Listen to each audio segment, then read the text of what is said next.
The reluctant warriors. The war had raged for over a century. Two massive galactic powers, the Vorthak Empire and the Celestial Federation, had been locked in a devastating conflict that consumed entire star systems. Billions had died. Thousands of worlds lay in ruins. The galaxy had become a graveyard of ambition and pride. Captain Sarah Chen stood on the bridge of the colony ship Endeavour, watching the stars through the viewport. Earth's finest had been exploring the outer rim, establishing peaceful research stations and mining operations, far from the chaos that gripped the inner systems. Humanity had deliberately chosen isolation, focusing on building rather than destroying. "Captain, we're receiving a transmission," reported Lieutenant Torres from the communication station. "It's from the Celestial Federation. They're demanding we respond immediately." Sarah frowned. The Federation had never shown interest in human activities before. Humanity was too small, too insignificant in the grand scheme of galactic politics. "Put it through." The holographic image of Admiral Kyrith, a tall crystalline being with multiple arms, materialized before them. His usually composed demeanor was strained, desperate even. "Captain Chen of the human vessel Endeavour. By order of the Galactic War Council, all spacefaring species are hereby conscripted into the war effort against the Vorthak Empire." Sarah's blood ran cold. "Admiral, with respect, humanity has maintained strict neutrality. We have no interest in your conflict." Kyrith's crystalline features hardened. "Neutrality is no longer an option. You will report to Federation Command within 72 hours, or your species will be classified as enemy combatants. Your choice is simple: join us willingly, or be annihilated as Vorthak sympathizers." The transmission ended, leaving the bridge in stunned silence. Sarah stared at the empty space where the Admiral's image had been.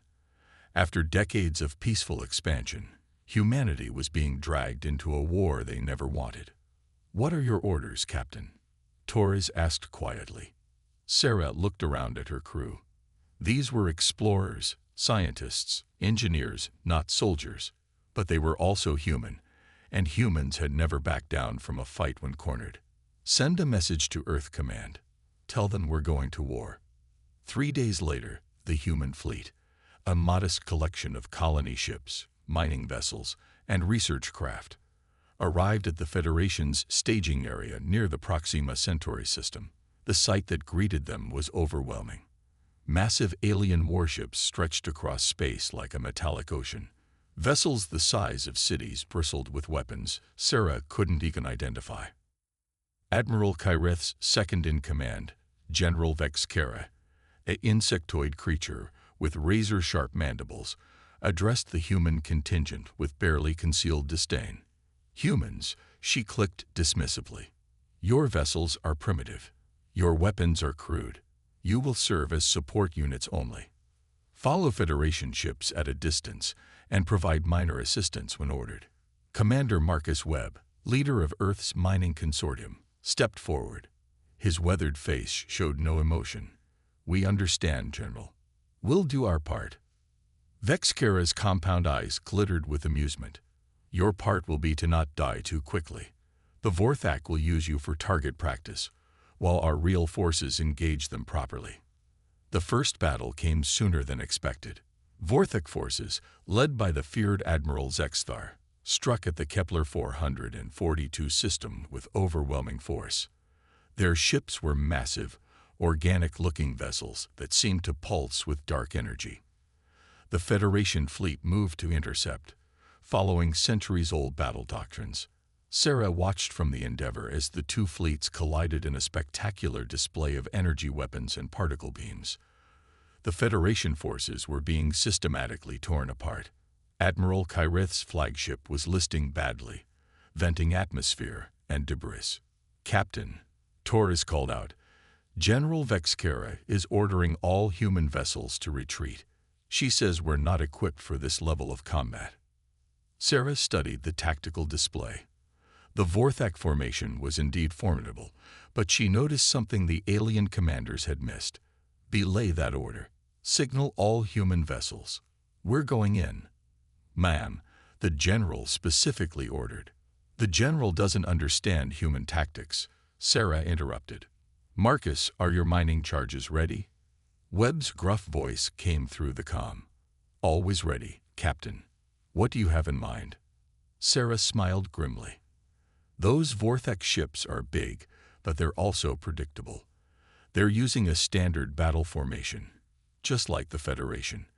But we're not bound by their military doctrine." The human fleet suddenly broke formation, scattering in what appeared to be chaotic retreat.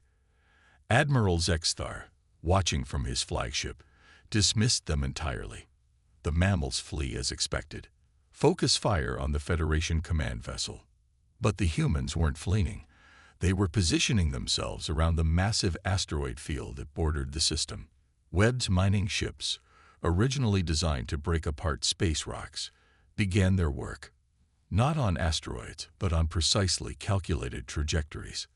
The first indication something was wrong came when a Vorthek destroyer simply disappeared. One moment it was advancing on a damaged Federation cruiser.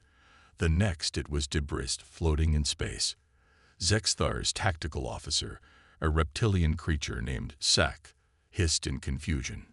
"Sir, we're detecting massive kinetic impacts, but there are no enemy weapons with that capability." "Find the source," Zexthar ordered. The answer came as 3 more Vorthak vessels were destroyed in rapid succession. The humans had turned the asteroid field into a weapon. Using their mining equipment, they were launching massive chunks of rock at incredible velocities, guided by their superior understanding of orbital mechanics and gravitational effects. Sarah's voice cut through the comm channels, reaching both Federation and Vorthek forces. "This is Captain Chen to all vessels. You might have fancy energy weapons and shields, but Newton's laws still apply. A 10,000-ton asteroid moving at 0.7 light speed doesn't care about your armor." Admiral Zexthar felt something he hadn't experienced in decades of warfare. Genuine surprise. These humans, dismissed as primitive by both sides, had just destroyed a quarter of his fleet using nothing but rocks and mathematics. But the humans weren't finished. Commander Webb's voice crackled over the emergency channels. "All human vessels, implement Protocol 7. Time to show these aliens how humans really fight." Protocol 7 was something the Federation had never heard of because it didn't exist in any military manual. It was pure human ingenuity born of desperation and creativity. The remaining human ships began to coordinate in a way that defied conventional space combat doctrine. The Endeavour and 2 research vessels created a sensor network, sharing targeting data in real time. The mining ships used their industrial equipment as improvised weapons. The colony ships, with their powerful life support systems, began jamming Vorthek communications by flooding subspace with random noise. Most shocking of all, the humans began using their own damaged vessels as weapons. When the research ship Curiosity lost its main engines, its crew didn't abandon ship. Instead, they turned it into a guided missile, ramming it directly into Zexthar's flagship. The Vorthek admiral, his ship's bridge filling with smoke and sparks, stared in disbelief at his tactical display.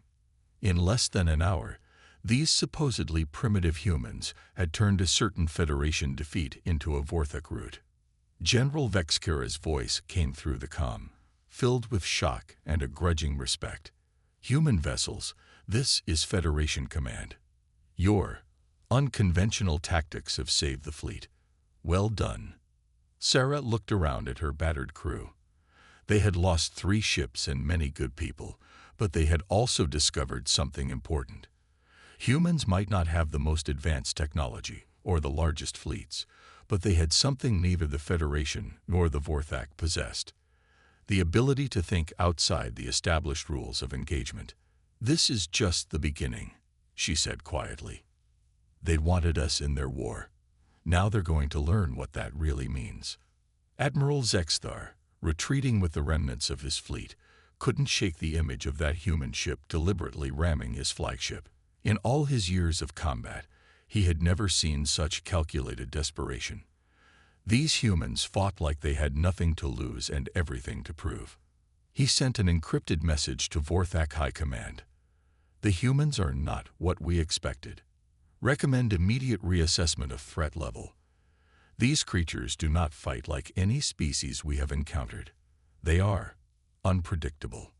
Back on the Federation command ship, Admiral Kyreth reviewed the battle recordings with growing unease. The humans had saved his fleet, yes, but their methods were disturbing.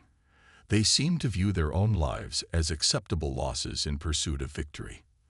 They turned everything around them into weapons, including themselves. For the first time since the war began, both alien empires had encountered something that made them profoundly uncomfortable. They had forced humanity into their conflict expecting another disposable ally or enemy.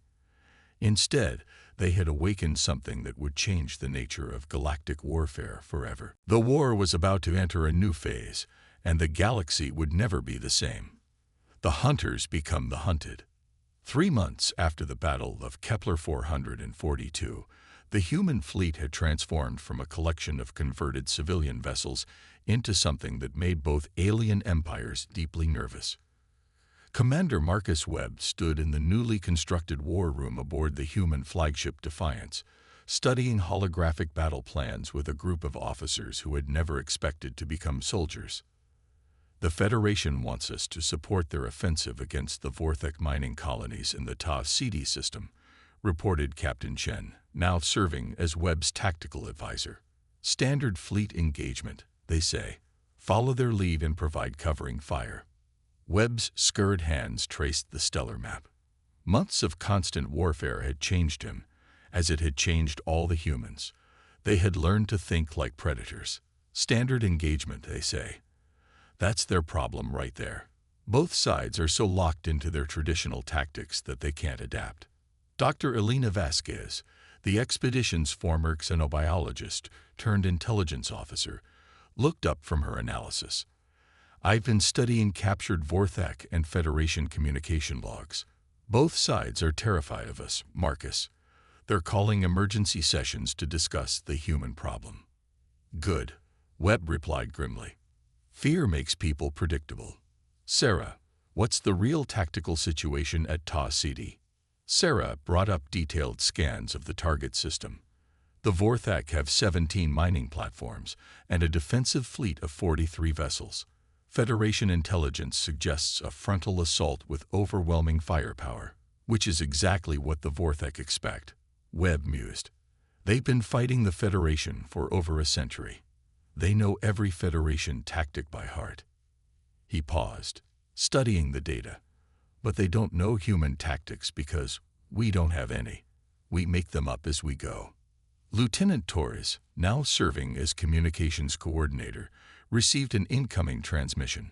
Sir, Admiral Kyreth is requesting an immediate conference. He seems agitated. The holographic image of the crystalline Federation commander appeared, his usual composure completely gone.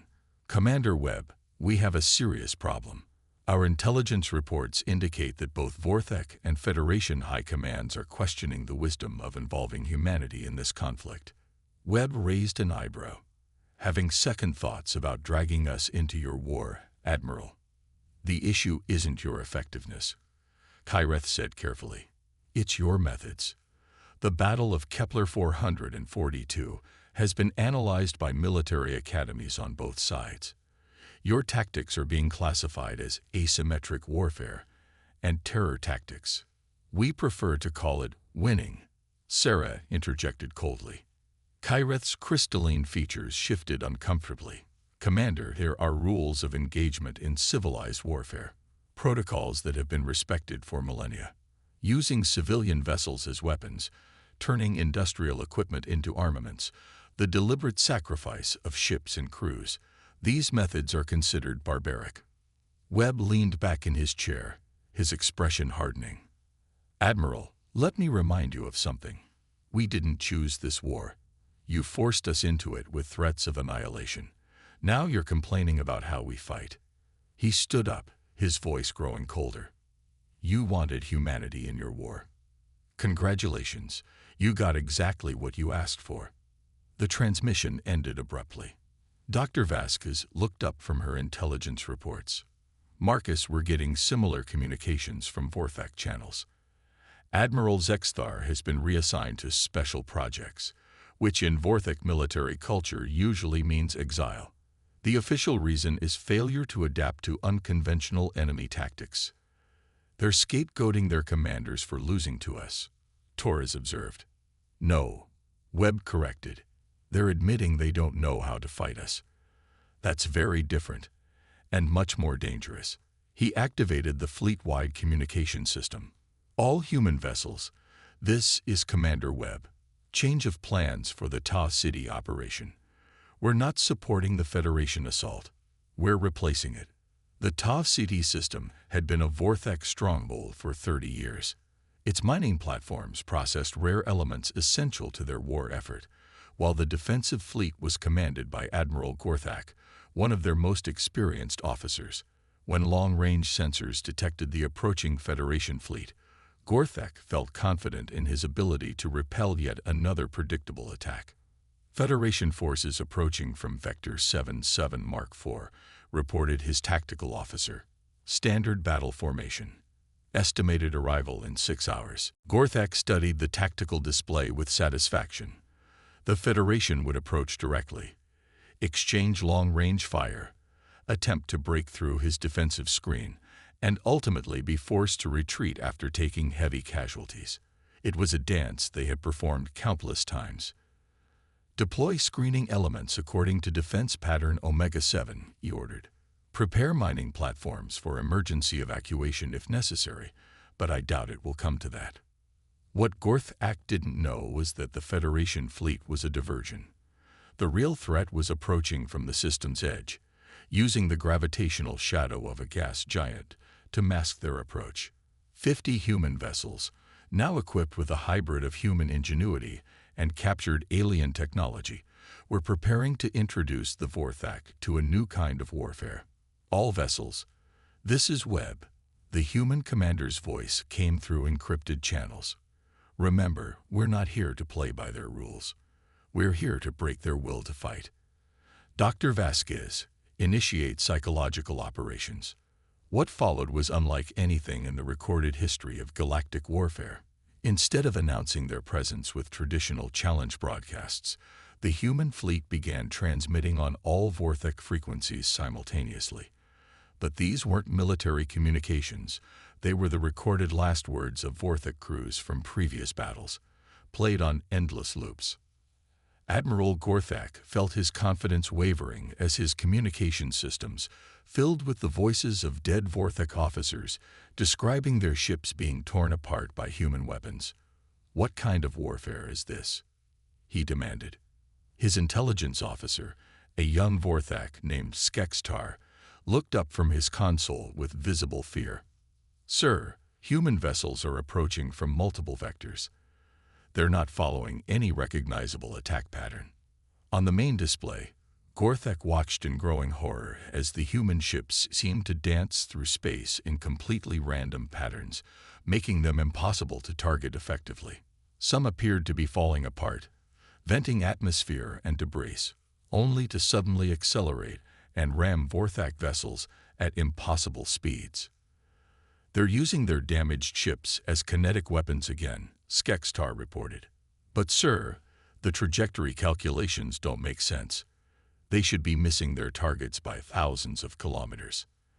The answer came as the first damaged human ship suddenly exploded in a brilliant flash, not because it had been destroyed, but because its crew had deliberately detonated its reactor. The explosion sent a cloud of superheated plasma and debris directly into the path of 3 Vorthak defenders, destroying them instantly. Webb's voice cut through the chaos on all frequencies. Attention Vorthak forces. This is Commander Webb of the human fleet. Your Admiral Zexthar told his superiors that humans are unpredictable. He was wrong. We're not unpredictable. We're inevitable. What followed was a masterclass in human tactical thinking. Instead of trying to destroy the mining platforms, the humans captured them, turning the Vorthak's own industrial equipment against their defensive fleet. Mining lasers designed to cut through asteroids made short work of ship armor. Industrial transporters became improvised missile launchers. Most disturbing of all, the humans seemed to treat their own casualties with cold calculation. When the research vessel Discovery was critically damaged, its crew didn't evacuate. Instead, they turned their ship into a guidance system for a barrage of mining charges, using their life support systems to maintain targeting locks even as their ship disintegrated around them. Admiral Gorthak watched his carefully planned defense crumble in real time.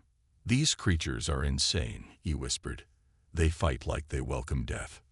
"No, sir," Skextar corrected, his voice filled with a new understanding. "They fight like death is just another tool." Within 4 hours, the Tav Ceti system belonged to humanity, not the Federation. Humanity. The human fleet had not only destroyed the Vorthak defenders, but had also captured their mining infrastructure intact, turning it into a human stronghold in the heart of Vorthak space. The implications were staggering. For the first time in the century-long war, neither the Federation nor the Vorthak controlled a strategic system. Instead, it was controlled by the species both sides had dismissed as primitive newcomers.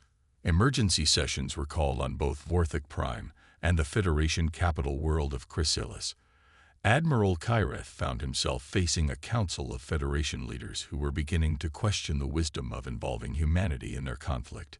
"The humans are becoming too powerful," declared Chancellor Vex Thor, her multiple tentacles writhing with agitation. They were supposed to serve as auxiliary forces, not independent operators. Admiral Kyreth's crystalline form seemed to dim with worry. "With respect, Chancellor, we forced them into this war. They're simply fighting it their way. Their way involves tactics that violate every convention of civilized warfare," Vex Thor replied.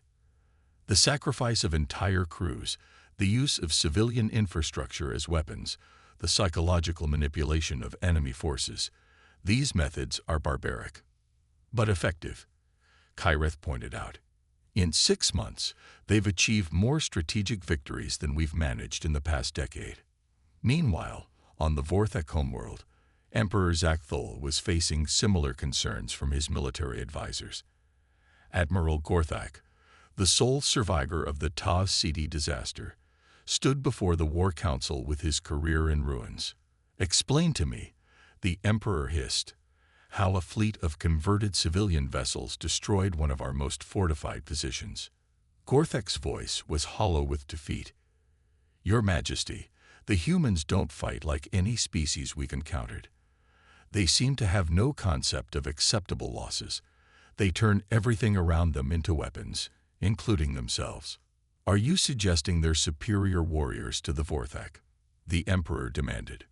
"No, Your Majesty. I'm suggesting they're not warriors at all. They're something else entirely. Something that makes the very concept of traditional warfare obsolete." Back in the Tav Ceti system, Commander Webb stood in the captured Vorthak Command Center, now serving as human headquarters. The irony wasn't lost on him. They were using alien technology to coordinate a war they never wanted to fight. "Status report," he requested. Captain Chen looked up from her analysis. "Both Federation and Vorthak fleets are avoiding direct engagement with our forces. They're treating us as a third faction now, not an auxiliary force." Dr. Vasquez added, "Intelligence intercepts suggest both sides are exploring the possibility of a separate peace treaty, one that doesn't include humanity." Webb nodded grimly. "They're realizing they made a mistake. They wanted us in their war, but now they want us out. Too late for that." He activated the long-range communication system. "Send a message to both Federation and Vorthak High Commands. Same message to both." "What should it say?" Torres asked. Webb's expression was cold as space itself. "Tell them that Earth remembers. We remember being forced into this war with threats of annihilation. We remember being treated as expendable cannon fodder. We remember every human life lost because of their ambitions." He paused, letting the weight of his words sink in. "And tell them that humanity doesn't forgive, and we don't forget. They started this war, but we're going to finish it our way." The message was received simultaneously on both homeworlds, causing panic in the highest levels of government. The species they had dismissed as primitive had become the most dangerous force in the galaxy. And now, for the first time in over a century, both the Federation and the Vorthic Empire found themselves facing the same terrifying question. What do you do when you create a monster you can't control? The war was far from over, but the balance of power had shifted irrevocably. Humanity had been dragged kicking and screaming into a galactic conflict, but they had emerged as something neither side had expected. The ultimate survivors, willing to do whatever it took to protect their own. The galaxy would never be the same, and both alien empires were beginning to understand that they had made the greatest tactical error in their long history. They had awakened humanity's capacity for war. And now, there was no putting that genie back in the bottle.